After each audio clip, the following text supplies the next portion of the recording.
മഹത്വവാനും തേജോമയനുമായ നമ്മുടെ കർത്താവായ യേശു ക്രിസ്തുവിന്റെ അതിപരിശുദ്ധമായ നാമം വാഴ്ത്തപ്പെടുമാറാകട്ടെ.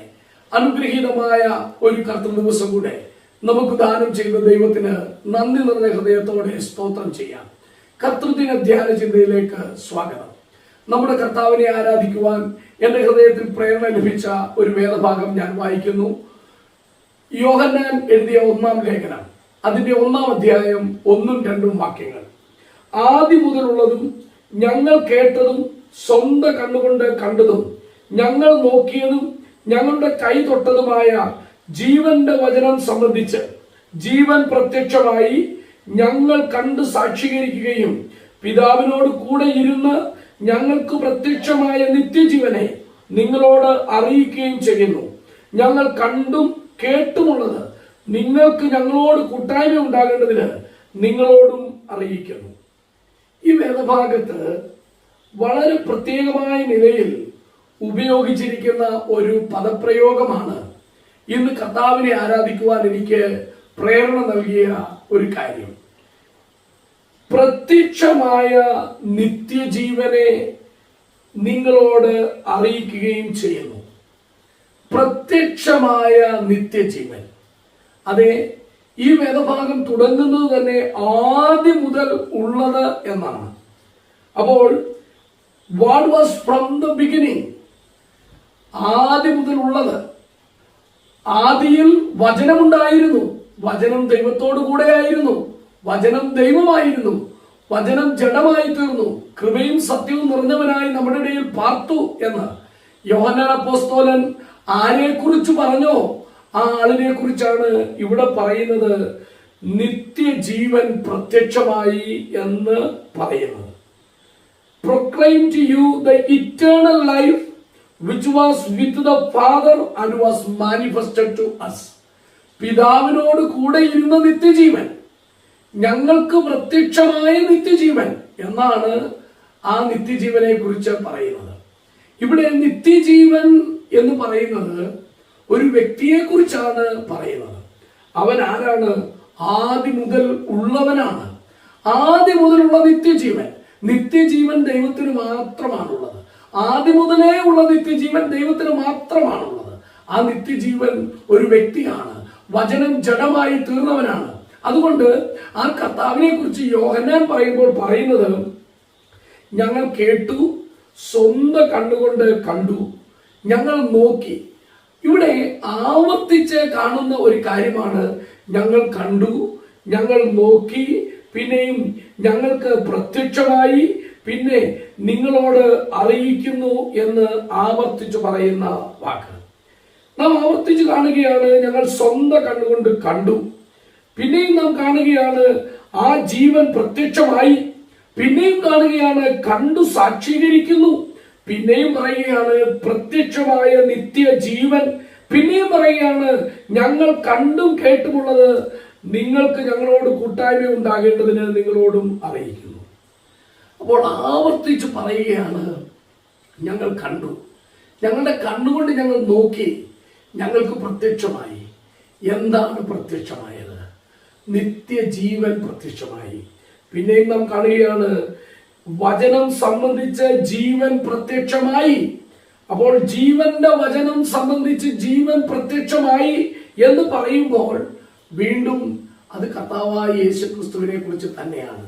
ജീവന്റെ വചനം സംബന്ധിച്ച് ജീവൻ പ്രത്യക്ഷമായി, അത് നിത്യജീവൻ പ്രത്യക്ഷമായതാണ് എന്ന് പറയുമ്പോൾ നമുക്ക് മനസ്സിലാക്കുവാൻ കഴിയും, തേജോമയനായ ദൈവം, നിത്യനായ ദൈവം തന്നെ, ആദ്യം മുതലേ ഉള്ളവൻ, അവൻ ജഡമെടുത്തു വന്നവനാണ് നമ്മുടെ കർത്താവായ യേശുക്രിസ്തു.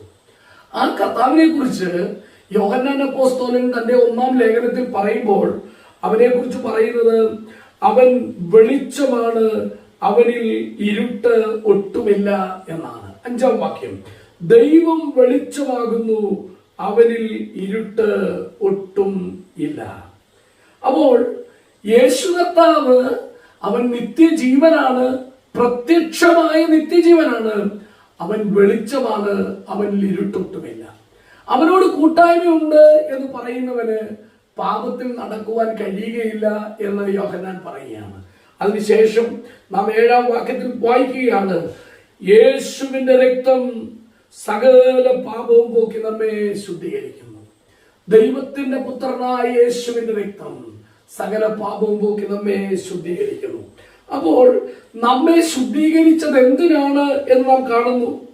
9-ാം വാക്യം, നമ്മുടെ പാപങ്ങളെ ഏറ്റുപറയുന്നുവെങ്കിൽ അവൻ നമ്മോട് പാപങ്ങളെ ക്ഷമിച്ച് സകല അനീതിയും പോക്കി നമ്മെ ശുദ്ധീകരിക്കുവാൻ തക്കവണ്ണം വിശ്വസ്തനും നീതിമാനുമാകുന്നു.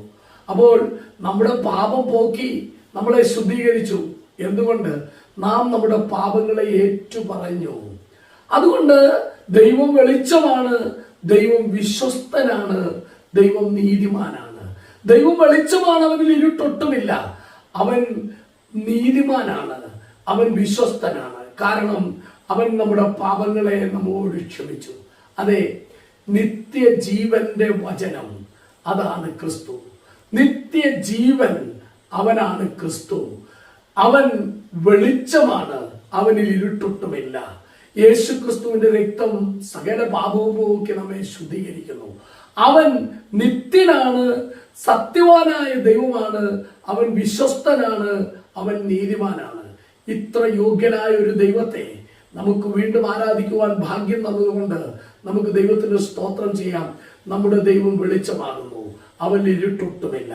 നമ്മുടെ ദൈവം നിത്യജീവനാണ്, അവൻ നമുക്ക് പ്രത്യക്ഷമായി. അവനെ കണ്ട് കേട്ട് തൊട്ട് അവനെ അറിഞ്ഞ അവന്റെ ഭക്തന്മാരായ ദാസന്മാർ അവനെ വെളിപ്പെടുത്തി തന്നു. ഇന്ന് നാം നമ്മുടെ അനുഭവത്തിലൂടെ ഈ കർത്താവിനെ അറിയുന്നു. അവൻ ജീവിക്കുന്ന ദൈവമാണ്, നമ്മുടെ പാപം പോക്കിയ കർത്താവാണ്, അവൻ നീതിമാനായ കർത്താവാണ്, വിശ്വസ്തനായ ദൈവമാണ്.